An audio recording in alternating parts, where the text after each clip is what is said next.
Alors, on se retrouve devant la caserne de pompiers de la ville de Montmagny avec Charles-Olivier Aymon. Salut Charles. Ça va bien? Ah, bien, merci. Et toi? Ça va très bien. Bon, c'est plus tranquille maintenant? Oui, on a 2 semaines plus tranquilles que la dernière fois que mon directeur est venu vous parler. Oui. Oui. Je pense que ça s'imposait. Oui, ça a été... depuis le début, on dirait, du confinement, on avait eu une petite progression dans le nombre d'appels. Soit c'est le hasard ou soit les gens ont compris, mais c'est plus tranquille depuis qu'on est passé à la télé. Les feux à ciel ouvert, je pense que c'était un des gros problèmes de vos interventions. Oui, effectivement, on avait beaucoup de... Bien, c'est sûr que quand on fait de la prévention, on informe les gens que c'est interdit. On a plus d'appels concernant, on va dire, de la délation des voisins, que là, sont plus informés, puis ils appellent pour signaler des feux à ciel ouvert. Plus ou moins un problème. Par contre, des feux à ciel ouvert qui ont dégénéré, là est le problème. On a eu plusieurs appels de feux qui étaient effectués, puis que manquaient de surveillance, de moyens d'extinction, puis qui sont propagés à de l'herbe, des champs, des bâtiments aussi. Donc... On a eu des problèmes en même temps de la criminalité. Là. Il y a eu des mains criminelles aussi qui auraient, on va le dire au conditionnel, qui auraient pu allumer certains incendies. Oui, ça peut arriver. C'est sûr que dans ces cas-là, c'est plus un dossier policier parce que nous, il faut savoir que les services incendies, on n'effectue pas d'enquête criminelle. Donc, quand il y a un incendie qui nous semble suspect, c'est la Sûreté du Québec qui reprend le relais. Mais effectivement, un feu de conteneur en arrière d'un commerce, c'est rare, ça prend tout seul. OK. Bien, on ne s'étendra pas là-dessus parce qu'on n'est pas là pour ça. On est là pour parler d'auto-inspection. Oui. Alors, dis-moi exactement, qu'est-ce que c'est l'auto-inspection? Bien, l'auto-inspection, c'est le moyen qu'on a pris cette année pour faire la prévention chez les gens dans les résidences. Normalement, les pompiers vont faire du porte-à-porte quand chez les gens, font une petite tournée, sensibilisent et vérifient l'avertisseur de fumée.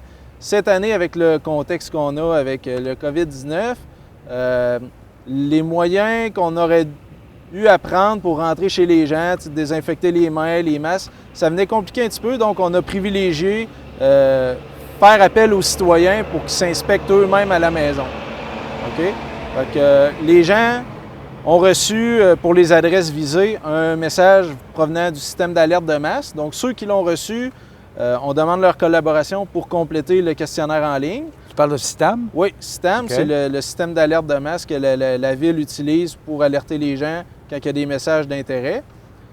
Donc, c'est ça. On compte sur leur collaboration pour remplir le questionnaire le plus précisément possible, au mieux de leur connaissance.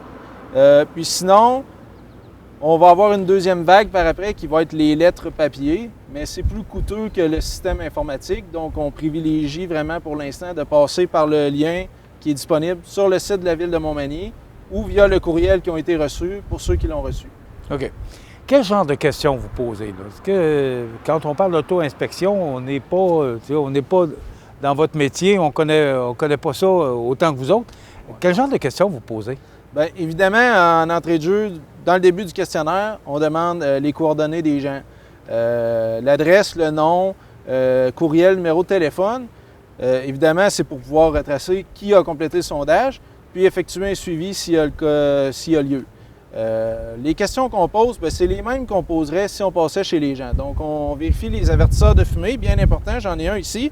Donc, pour les gens à la maison, bien évidemment, ils appuient sur le bouton « Test » pour vérifier s'il fonctionne. Ils peuvent aussi prendre de la fumée, éteindre une allumette ou quelque chose de même. Puis, on demande aussi de valider l'année de fabrication ou d'expiration de l'avertisseur. Il faut savoir qu'un avertisseur de fumée qu'on retrouve dans les résidences, à la quincaillerie, quand on l'achète, ça a une durée de vie de 10 ans. C'est toujours 10 ans. C'est encore ça? Qu'il soit à batterie, qu'il soit électrique, c'est 10 ans. Maintenant, depuis quelques années, on voit l'apparition de modèles avec batterie intégrée comme celui-là. Si on voit à l'arrière, il n'y a pas de boîtier où on peut mettre une batterie. Elle est intégrée dedans, puis du moment qu'on le démarre, il devrait faire 10 ans. Ah oui? Ouais. Donc, on n'a plus à se soucier de changer les batteries 2 fois par année. On l'installe là, il fait ce qu'il a à faire, puis au bout de 10 ans, il vous le dit. Il a atteint sa durée de vie, il va se mettre à parler, il va dire que la durée de vie est atteinte, on le change tout simplement. OK, c'est quoi? C'est un avertisseur qui est à l'intérieur qui va dire qu'il oui. son 10 ans est complété? Oui, c'est ça. Dans le fond, ça parle. Hein? Je savais quand pas il y a le feu, il y a des modèles, différents modèles, mais il y en a qui vont dire feu, fire, veuillez sortir, des choses comme ça. Puis quand il atteint son 10 ans, bien, il signifie aussi, là, il va signaler que sa date de péremption est atteinte. OK. Fait que sinon, à part de ça, bien, on demande aux gens s'ils ont des extincteurs, s'ils savent s'en servir.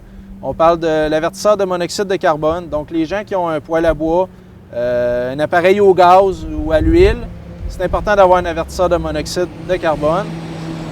Le monoxyde est appelé le tueur silencieux. Aucune odeur, pas de goût, il n'y a pas moyen de le détecter, à part avec l'avertisseur de CO. C'est lui qui va nous réveiller s'il y a une fuite sur un appareil, une mauvaise combustion, des choses comme ça. En gros, c'est les éléments principaux sur lesquels on est axé dans le sondage. OK. À partir du moment où c'est complété, on le retourne à la ville? Bien, les gens qui l'ont reçu en ligne, dans le lien, c'est un sondage SurveyMonkey. Donc, la plupart des gens en ont complété un. On répond aux questions. À la fin, on fait terminer, puis ça se transmet automatiquement. Le seul point que je voudrais peut-être préciser, c'est il y a une portion à compléter sur les avertisseurs de fumée. On demande l'étage où ils sont situés, puis l'année. Il y a plusieurs colonnes. On m'a rapporté que des fois, le sondage ne voulait pas se compléter parce que c'était pas, toutes les cases n'étaient pas complétées. Donc, on fait juste compléter toutes les cases selon la réponse appropriée. Donc, soit l'année de l'avertisseur, ou s'il n'y en a pas, on coche pas d'avertisseur. Puis une fois que le tableau est complété, bien là, le sondage va se terminer. OK. Tu as déjà été dans l'assurance oui, préventionniste? J'ai eu une vie là-dedans. Ben oui. Est-ce que l'avertisseur est maintenant obligatoire? Parce que je pense qu'on a pu attirer l'oreille des gens. Là. Maintenant, les assurances recommandent ou exigent un avertisseur de fumée. Oui, bien, exemple, moi, quand je faisais le travail dans l'assurance, effectivement, on demandait aux gens s'il y avait des avertisseurs de fumée. Puis, chacune compagnie d'assurance ont toutes les obligations qu'ils veulent bien implanter. Ils sont tous indépendants. Par contre, au niveau de la réglementation municipale, à la ville de Montmagny et Cap-Saint-Ignace, c'est obligatoire d'avoir un avertisseur de fumée par étage. Puis sinon, pour des maisons de chambre, dans chaque chambre ou dans les appartements, dans chacun des appartements. Okay. Parce que l'avertisseur de fumée, c'est le dernier rempart qu'on a entre se réveiller potentiellement la nuit ou ben non y rester. On a eu quand même dernièrement plusieurs passés proches, si on peut dire, des gens que probablement que l'avertisseur n'était pas fonctionnel, il n'y en avait pas, puis là, ben, c'est le chien qui les réveille, ils entendent des explosions, des choses comme ça, donc on peut appeler ça un passé proche. L'avertisseur de fumée est vraiment là pour jouer le rôle de surveillant la nuit quand on dort. Quand tu dis obligatoire, comment vous faites pour l'obliger? D'où, quand on fait des visites de prévention chez les gens, on s'assure qu'ils en ont un. S'ils n'en ont pas, on leur recommande. On les oblige à en installer un.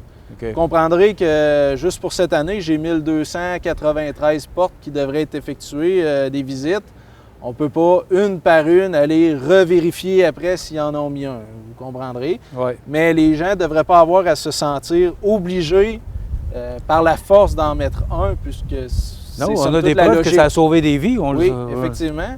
Surtout qu'au Québec, puis c'est de même partout en Amérique, les feux mortels dans les résidences, à un pourcentage, je dirais, d'au-dessus de 90 %, quand il y a décès, il y avait une défaillance au niveau des avertisseurs. Qu'il n'y en ait pas, qu'il y ait plus de 10 ans, que la batterie n'a pas été changée, il était mal positionné, c'est sûr qu'il y avait de quoi qui ne marchait pas quand il y a un décès dans une résidence. La batterie, ça doit être changé 2 fois par année. C'est encore au changement d'heure? C'est encore la règle? Oui, c'est la référence, les changements d'heure pour les batteries. OK.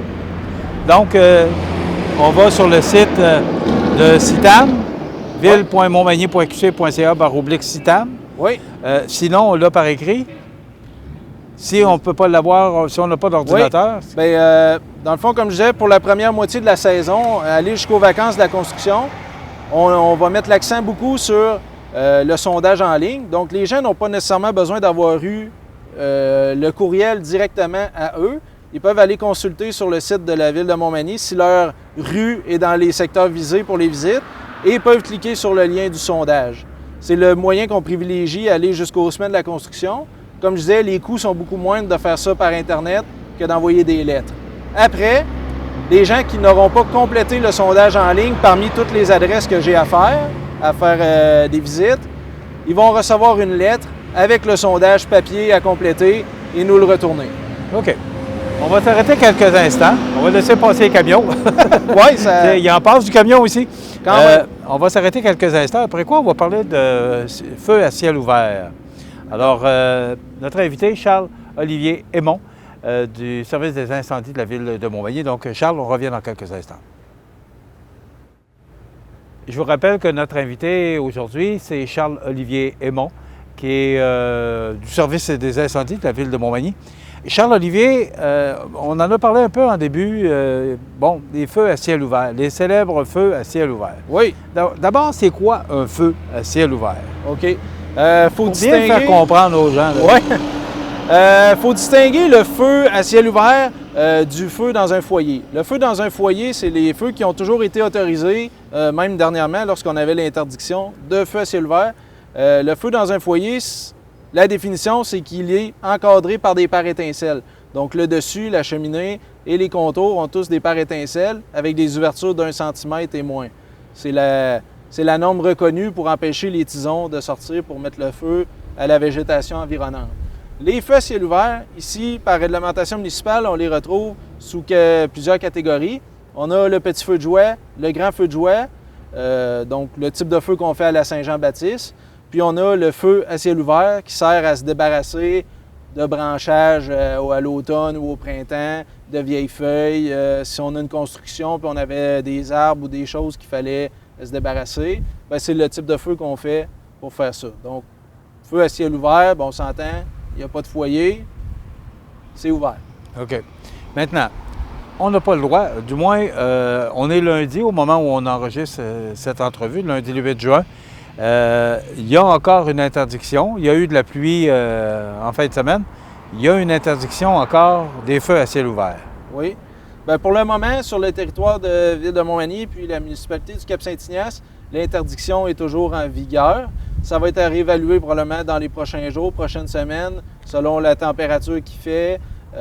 Si on réautorise les feux à ciel ouvert, quand on dit réautoriser, ça prend tout de même un permis, comme ça a toujours été par la réglementation. Pour un feu à ciel ouvert et les feux de joie, ça prend un permis qui est délivré ici au service d'incendie. Les gens peuvent appeler ou venir sur... Bien, présentement, ces jours-ci, pas venir sur place. Normalement, oui, mais sinon, par téléphone, ils me contactent. Puis, on délivre un permis quand ça va être réautorisé. Dis-moi, on a un chalet sur le bord du fleuve.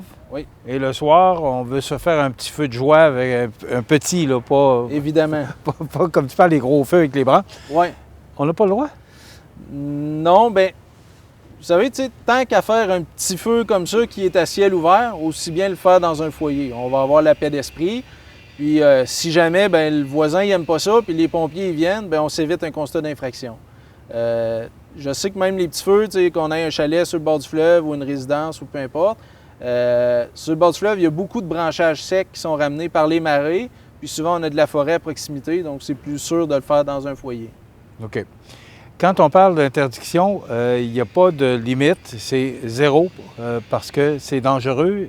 On a vu, et on en a parlé au début, il y a eu des incendies en raison de, en tout cas, qui auraient pu être causés par des feux à ciel ouvert. Donc, mais qui décide de l'interdiction? Est-ce que c'est Pierre Boucher qui est le directeur ici? Est-ce que c'est la SOPFEU? Comment ça fonctionne? Bien, il y a deux volets à ça. La SOPFEU, la Société de protection des forêts contre le feu, a juridiction sur tout ce qui est en forêt et à proximité. Pour ce qui est du territoire urbain, c'est les municipalités, les villes qui ont juridiction là-dessus. Donc, effectivement, oui, je n'oserais pas pointer personnellement M. Boucher, mais c'est le directeur des incendies c'est ou lui, le patron, service des incendies, ouais. De concertation aussi avec la direction de la ville qui autorise ou interdit les feux à ciel ouvert compte tenu des circonstances qu'on a présentement. OK. Est-ce que vous consultez la SOPFEU avant de prendre une décision ou c'est vraiment une décision qui est prise localement? Non, c'est local. C'est local. La SOPFEU ne peut pas être au fait des réalités de chacune des villes, des municipalités ou des territoires. Eux font des évaluations globales par région. Par exemple, si région de référence qu'on sert pour le règlement, c'est Beauce-Appalaches. Donc, les gens qui consultent la carte de la Sopfeu doivent se fier à Beauce-Appalaches. Sur le territoire, présentement, la Sopfeu, on est comme le milieu de 3 zones de feu. On a décidé de se baser sur Beauce-Appalaches puisque c'est elle qui nous représente le plus. Mais sinon, il y aurait Québec, Témiscouata, ça viendrait compliqué. On se fie Beauce-Appalaches. Eux, ils couvrent un grand territoire avec leur analyse qu'ils font là, le matin. Mais ici, c'est local que ça se décide. OK. Alors, lundi, le 8 juin, il y a encore interdiction des feux à ciel ouvert. Effectivement. Ça va être réévalué, comme je disais, dans les prochains jours, prochaines semaines. Et question de revenir un peu sur ce point-là, pour renseigner la population. Il y a eu plusieurs incendies à Cap-Saint-Ignace récemment. Là. Oui, entre autres. Qu'est-ce que les pompiers de Montmagny font à Cap-Saint-Ignace? Peut-être qu'il y a des gens qui se posent la question de savoir comment ça qu'à Montmagny, on est toujours rendu à Cap-Saint-Ignace quand il y a des incendies? Oui, c'est une bonne question. Depuis 2016, si ma mémoire est bonne, ça fait 4 ans? 2016, oui.